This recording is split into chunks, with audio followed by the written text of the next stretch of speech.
Carl Rogers, 1902 a 1987, fue un psicólogo estadounidense que pasó a la historia por ser uno de los principales exponentes de la corriente humanista. Este terapeuta creó una rama conocida como psicología no directiva, que tenía el énfasis de la relación entre el terapeuta y el paciente, en lugar de una serie de pasos determinados para curar las distintas enfermedades mentales. También una de las aportaciones más importantes de él en el mundo de la psicología fue una de las teorías más importantes fue la personalidad, que estaba basada en los principios del humanismo y de las ideas de Abraham Maslow. Este ámbito de su trabajo tuvo una gran importancia para el propio Rogers, que escribió 16 libros tratando de explicar su teoría a la perfección.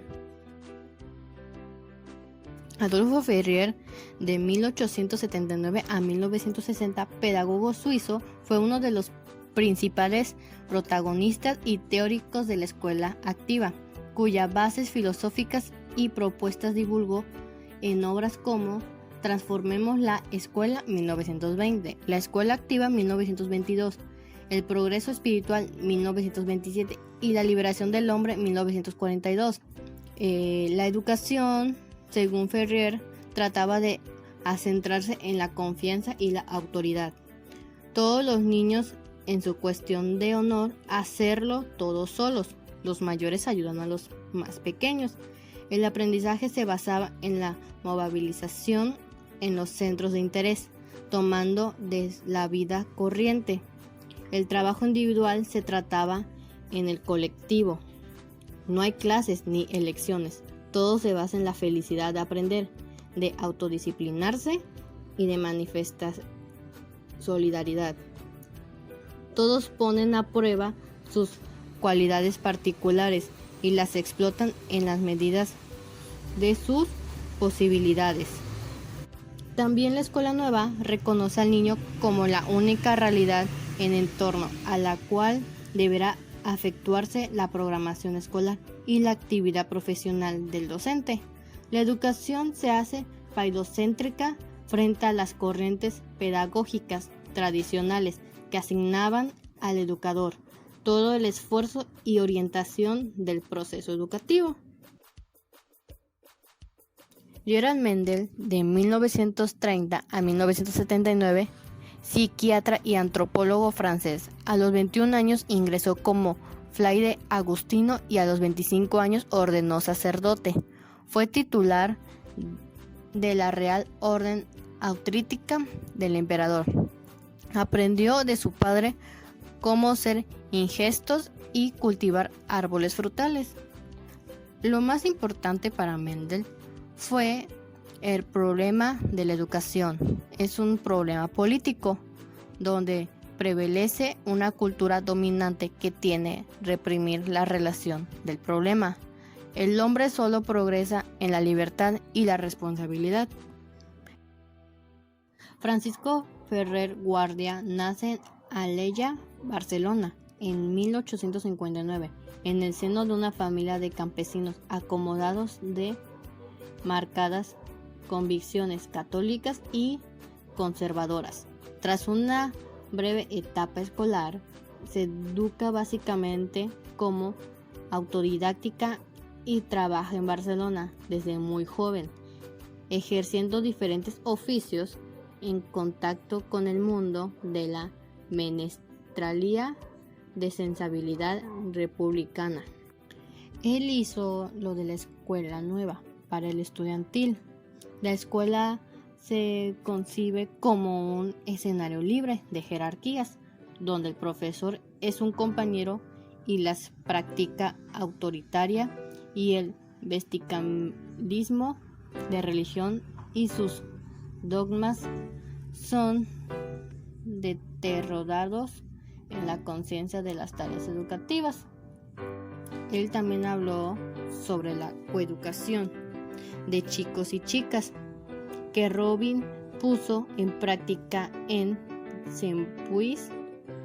Era considerado por Ferrer como absolutamente necesaria siendo igual el hombre a la mujer.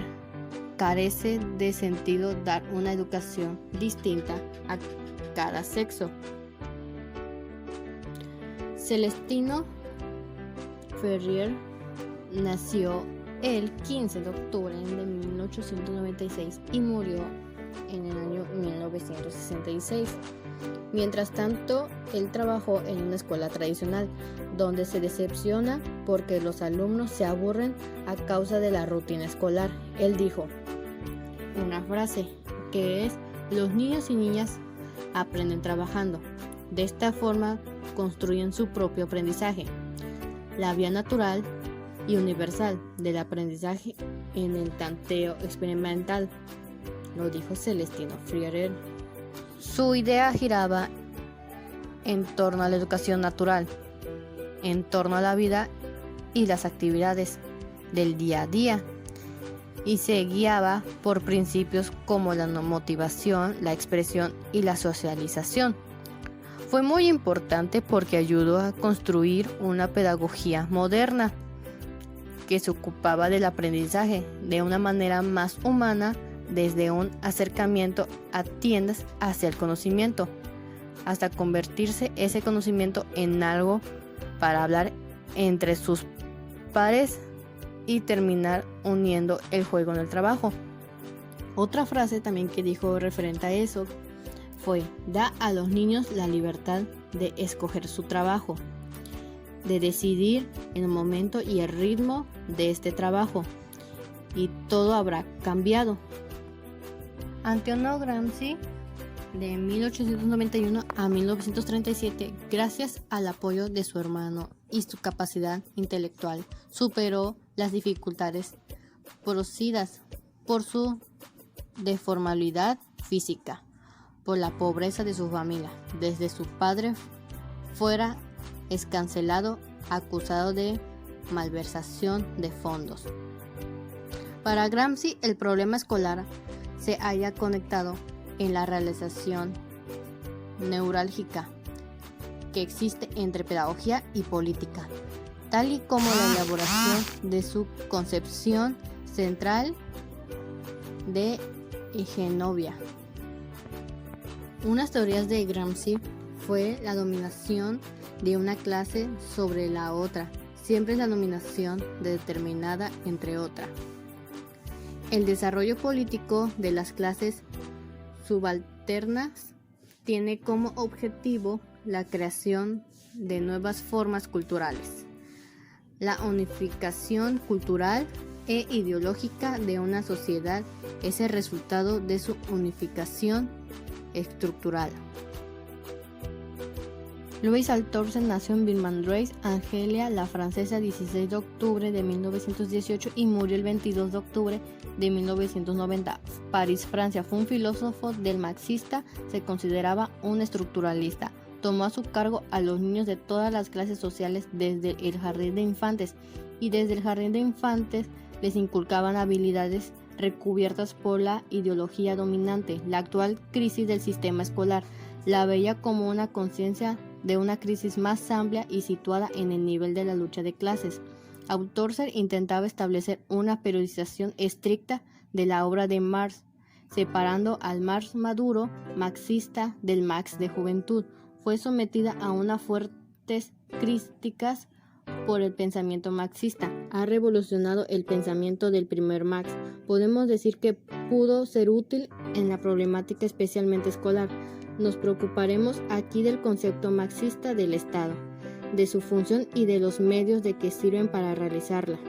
Como veremos, las escuelas son más privilegiadas. Abogó por el marxismo científico, amplia la definición del Estado planeado por Marx y reemplaza la idea de aparatos estatal, basada en la dialéctica de la lucha de clases, por una visión dual del mismo, donde distinguen los instrumentos represivos como fuerzas armadas, policías, entre otros, de las funciones de los aparatos ideológicos del Estado. Michel Lobrot nació el 22 de enero de 1924 en Francia. Es un humanista, psicosociólogo y pedagogo francés, autor de numerosas obras. uno de los principales fundadores de la escuela institucional, fundador de la teoría y el método de la no directividad interviniente. Una de las propuestas pedagógicas de él fue el objetivo primordial es el análisis de instituciones del proceso educativo y la propia institución escolar. Henry Wallon, psicólogo y filósofo francés, nació en 1879 y falleció en 1962. Es considerado un fundador olvidado de la psicología moderna, junto con Freud y Piaget, probablemente debido a su ideología marxista que empapa toda su teoría y la importancia que cobraron otras obras de la época introducida al inglés. Para él, creía que no era posible estudiar la mente de otra forma que no fauce conjunta, mientras que los estructuralistas